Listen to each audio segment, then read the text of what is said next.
Hola, ¿cómo están? Bienvenidos a este nuevo video de historia donde les recuerdo que por favor se suscriben y le den like a esta página de Facebook. ¿Ya? Oye tú, ¿qué sabes sobre José Manuel Balmaceda? José Balmaceda fue presidente de la República, se hizo una guerra civil al final de su gobierno, eso fue lo que leí en Wikipedia más o menos, y que fue consecuencia de que quiso aprobar una ley de presupuesto y como no se la quisieron aprobar, utilizó la del año anterior y por eso se enojaron y le declararon una guerra. Sí, ya veo. Eso que tú dijiste es lo que sabe, la gente que no tiene idea de temas de historia, no tiene idea de historia, lo que podemos estar hablando es completamente chino, pero la gente que sabe un poquito, que se quedó con lo que aprende en el colegio, con lo que ha visto en algún documental o algo, eso es como por lo general lo que sabe, más que eso no. Nosotros vamos a hablar de este personaje, pero ustedes saben cómo cómo aquí se tratan los temas históricos. No hablamos de biografías, no hablamos de hechos duros, más bien hablamos de los procesos que envuelven los pasajes históricos. Y lo mismo vamos a hacer con este personaje que existió alguna vez. Y en este caso específico abordaremos de la siguiente manera el tema. De la base de que el contexto histórico siempre condiciona las acciones de los objetos históricos que revisemos. En este caso, el objeto histórico es José Manuel Balmaceda. Balmaceda no era cualquier persona. Era alguien que pertenecía al Partido Liberal, llevaba sus buenos años ahí. Tuvo cargos políticos como la mayoría de la gente que estuvo en el Partido Liberal, que era parte de la élite política que estaba entrelazada estrechamente con la oligarquía de la nación. Y él primero fue diputado por muchos años. De hecho, siendo diputado intentó hacer un proyecto de ley para poder derogar los azotes como castigo. No lo logró, obviamente. Después fue ministro en el gobierno de Domingo Santa María.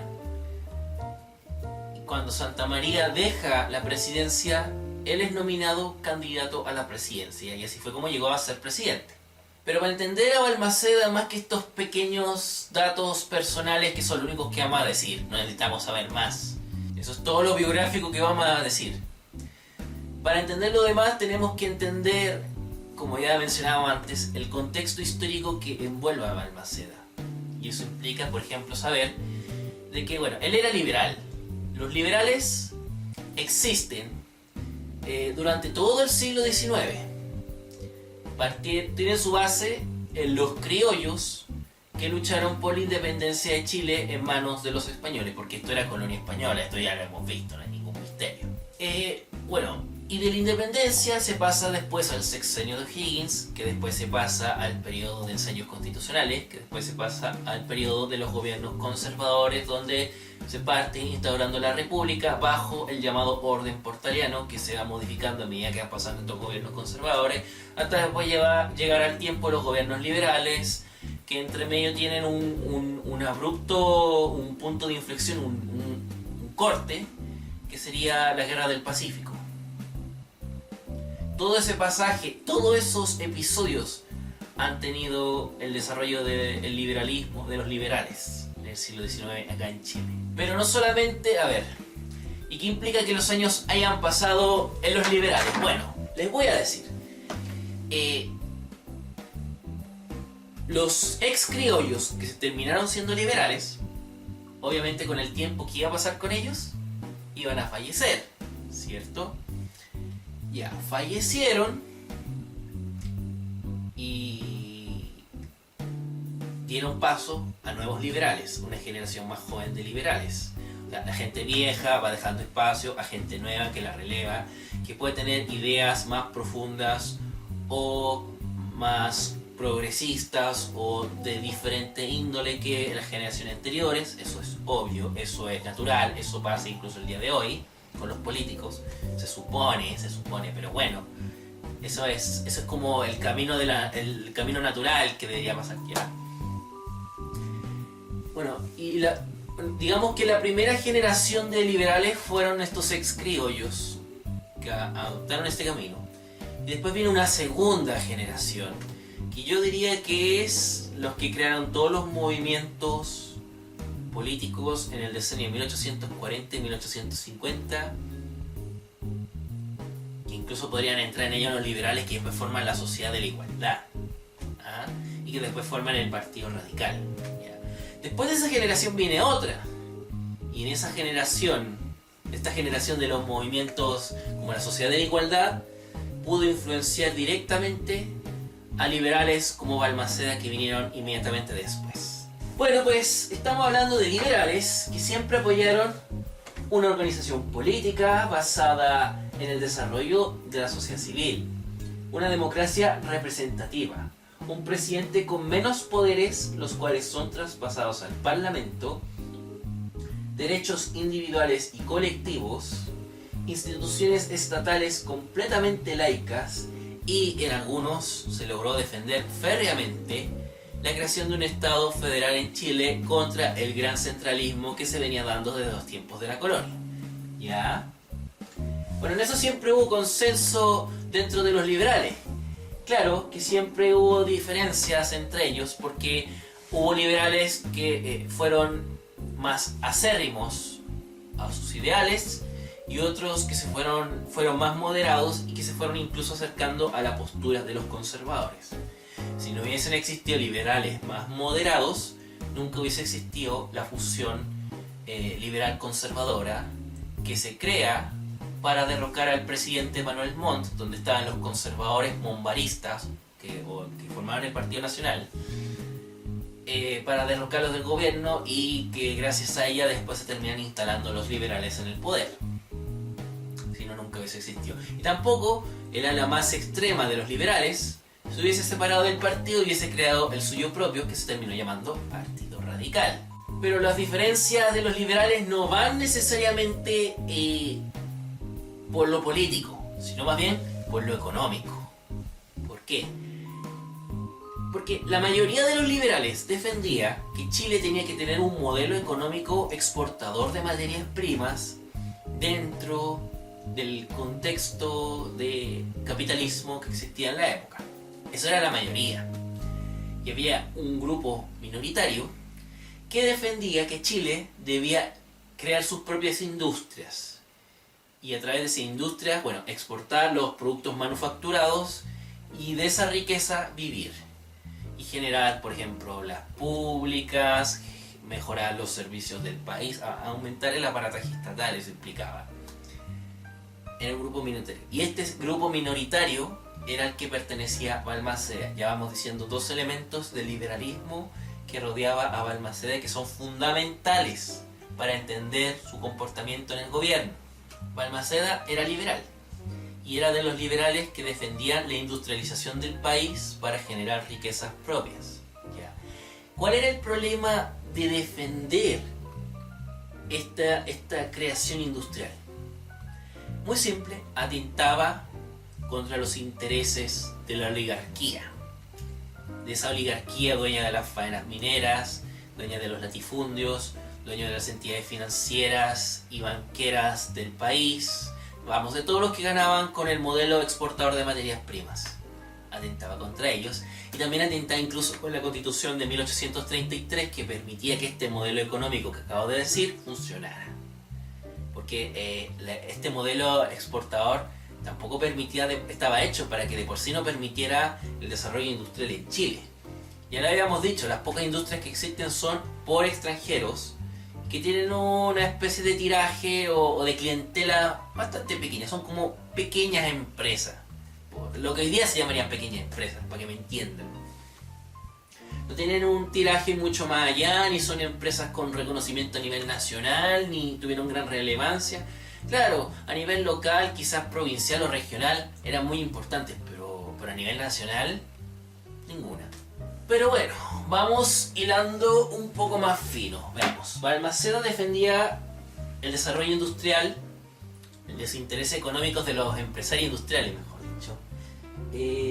Cuando él llegó a la presidencia, esta riqueza no superaba el 1% de la riqueza nacional, o sea, de lo que podríamos llamar del PIB, del Producto Interno Bruto, ¿ya?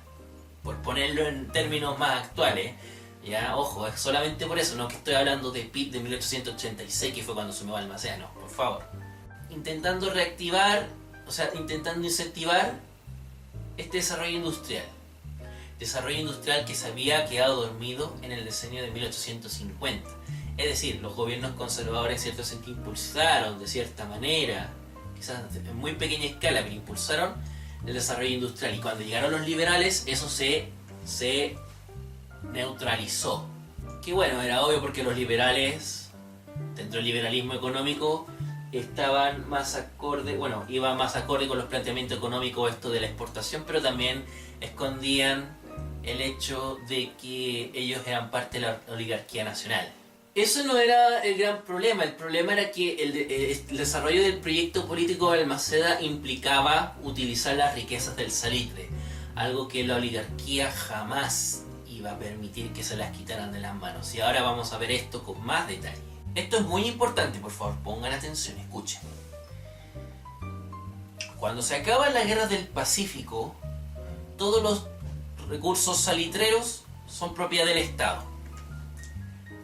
Y pensaban quedarse en manos del Estado, hasta que empresarios extranjeros, que pueden ser estadounidenses, ingleses, franceses, presionaron al gobierno, al Estado y al Estado para que esos recursos fácilmente pasaran a sus manos. ¿Ya? Entonces de a poco se fueron tratando de privatizar, de a poco.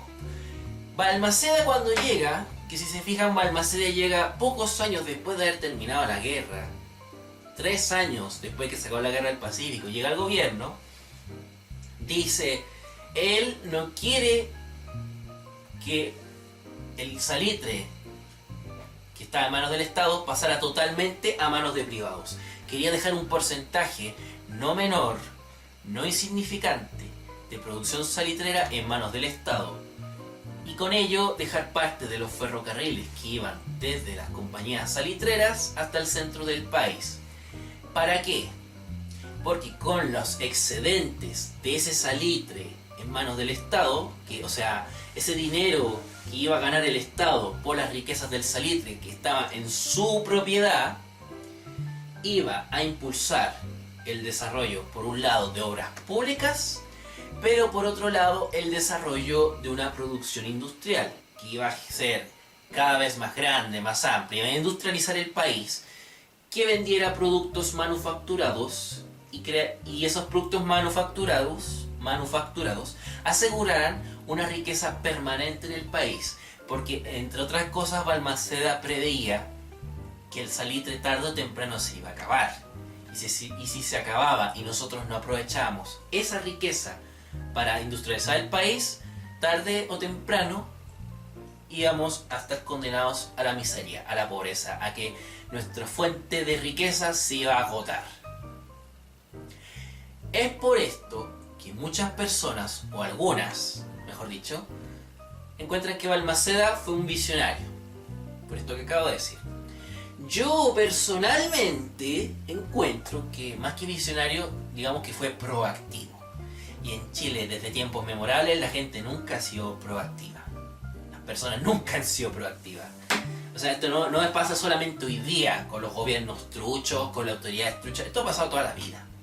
Siempre la gente pensando en la marcha arreglamos la carga, a última hora, cuando es urgente nos preocupamos recién. Ya, esas tonteras, ya, eso siempre ha pasado. Siempre ha pasado en Chile en todos los estratos sociales. Aquí tenemos un poco de eso. Bueno, y para cumplir esta pretensión, lo que tenía que hacer Balmaceda también era volver a hacer que el Estado creciera de tamaño, o sea, aumentar y variar el aparataje estatal, que también se había quedado neutralizado una vez que los liberales llegaron al poder después de derrocar a Manuel Montt. O sea, fue un desarrollo que de nuevo quedó estancado, que Balmaceda trata de volver a hacer funcionar. Y un elemento símbolo de esto fue la creación del Ministerio de Obras Públicas el año 1887. Industria y Obras Públicas se llama. Para que se hagan una idea, la riqueza del salitre, no tengo cifras, no tengo números, pero la riqueza del salitre era exponencialmente mayor que la de los mejores tiempos que hubo de la plata y del cobre juntos en el siglo XIX. De Chañarcillo, de los de Cuatro Puntas, en fin, fue mucho mayor. Y era tan grande la riqueza que la oligarquía, empapada de ambición, de codicia, avaricia esa es la palabra, quería toda esa riqueza para ellos. Y no querían dejar nada a nadie. Que todos los demás, esto es para nosotros y los demás que se jodan. Esa misma oligarquía, que fue la que cuando se enteró que los bolivianos iban a nacionalizar las salitreras, esa misma oligarquía que después de enterarse de eso, llama a todas las masas populares a pelear la guerra del Pacífico con la pomada de que es por la patria, que es por Chile, por la soberanía nacional y todos esos cuentos que los hacen pelear por ellos. ¿Para qué? Para que todos esos rotos pelearan contra los peruanos, los bolivianos, para después ellos apoderarse del salitre y quedárselo todo y no soltar ni una moneda, ni un pedacito de dinero gracias a eso.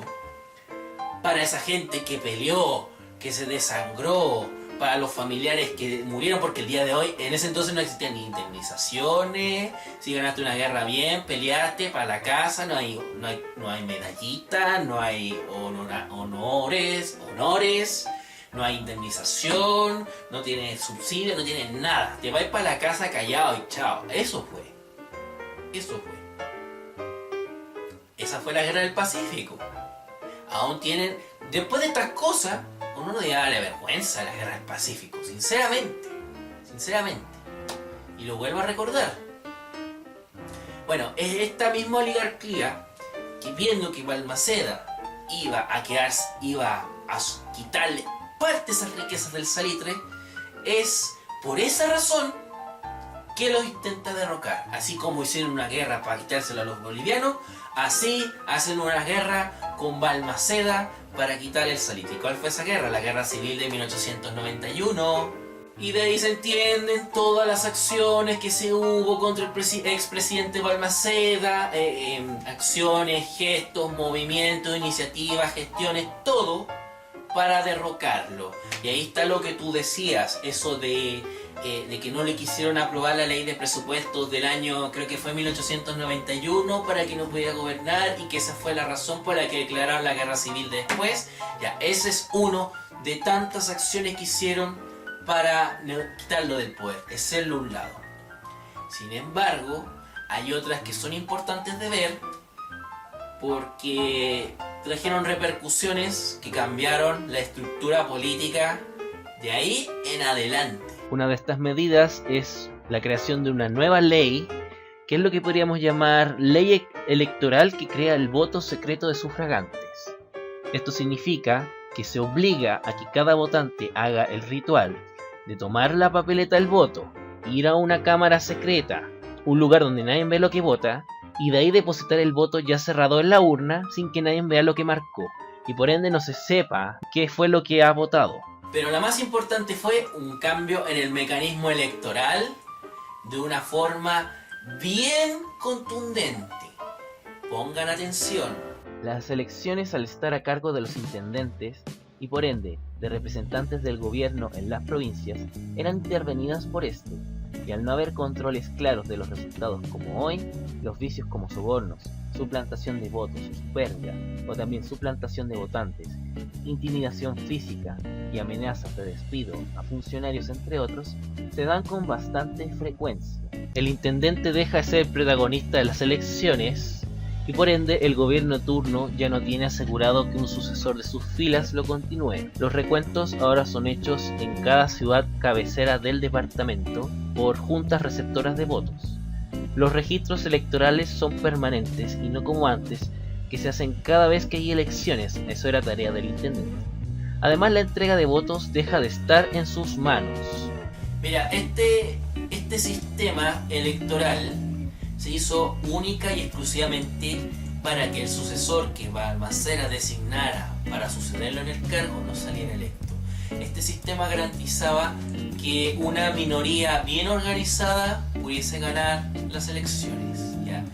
Esto implicaba que los partidos tenían que calcular bastante bien cómo querían calcular bastante bien en dónde concentrar sus votos, en dónde dispersarlos, en dónde llevar candidatos, en dónde no llevarlos, porque si no, tenían el riesgo de no tener electores que después elegían al presidente.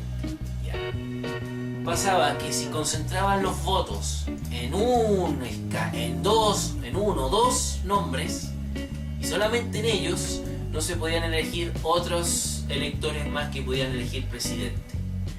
Y si había demasiada dispersión de votos en todas partes, de todas las provincias por ejemplo, tenían el problema de que ninguno iba a salir electo. Y si no salía ningún elector salía elegido, mejor dicho, no iban a tener ningún voto para elegir presidente después. Entonces era un trabajo bien cuidadoso el que había que hacer, bien cuidadoso. Otras cosas que cambian la organización política del país es que, si bien ya empezamos el orden portaliano con un presidencialismo bastante poderoso, después con las reformas liberales del decenio de 1860 y 1870 específicamente, el presidencialismo baja su cuota de poder y el parlamento, más que ganar, diría que está en una posición mejor. No es que gane más poder, sino que está en una posición mejor en comparación al presidencialismo de antes. Ahora resulta que el parlamento o el Congreso tiene más poder que el presidente. ¿Por qué? Porque ahora el Congreso tiene la interpelación de ministros, que si bien nunca fue a una reforma constitucional, se convirtió en una práctica que se empezó a hacer desde esa época. Y ello permitió que cualquier diputado interpelara a cualquier ministro, y bueno, de lo que saliera podían destituir ese ministro a través del Congreso. Y esas destituciones hacían al presidente que pusieran un sustituto. Pero el problema es que no era solamente un ministro el que cambiara al presidente, tenía que cambiar al gabinete ministerial completo. Que bueno, en ese entonces eran 4 o 5 ministros, que era poco, no son como 23, 20 y tantos como ahora. Obviamente, pero igual. Y gracias a eso comienza lo que se conoce como las rotativas ministeriales, que un simple gobierno de 5 años podía tener fácilmente 10, 15, 17 cambios de ministerio. Eso es una locura. En 60 meses que se cambien 17 veces los ministros, es una locura. Es como que duran unos cuantos meses y después de nuevo son cambiados. Imagínate. Eso era lo que pasaba. Y lo otro fue que se aprovecha un vacío legal. ¿Cuál fue? La clausura del debate. No había clausura del debate. ¿Eso qué quiere decir? Que cuando se discutía una ley, por ejemplo, por iniciativa del Ejecutivo, podían hablar todos los diputados que quisieran, podían hacer todas las discusiones que quisieran, y así se podían ir atrasando un montón de leyes que el Ejecutivo pudiese por iniciativa querer impulsar, y bueno, por cansancio, por fatiga, porque no hay acuerdo, por cualquier cosa, a veces no se aprobaban los proyectos de ley, y ahí quedaban las leyes tiradas. Esa era otra. Otra fue la disminución de las posibilidades donde se podía hacer el veto presidencial. Y estas cosas influyeron en los gobiernos que vinieron después de Balmaceda. ¿Ya? Y estos gobiernos, se mantuvo hasta que se cambió la Constitución de 1833 en el año 1925. Pero todo lo que viene de aquí para adelante, lo vamos a ver después. Porque, si bien enemigos de la oligarquía por quitarle el salitre, primero los bolivianos, peruanos, pero aparte de eso, Balmaceda y todos los intereses de los empresarios que desean industrializar el país, había otro enemigo de estas riquezas del salitre. Enemigo para ellos, no para el país. Y ese enemigo es la cuestión social. O sea, los obreros, las masas populares.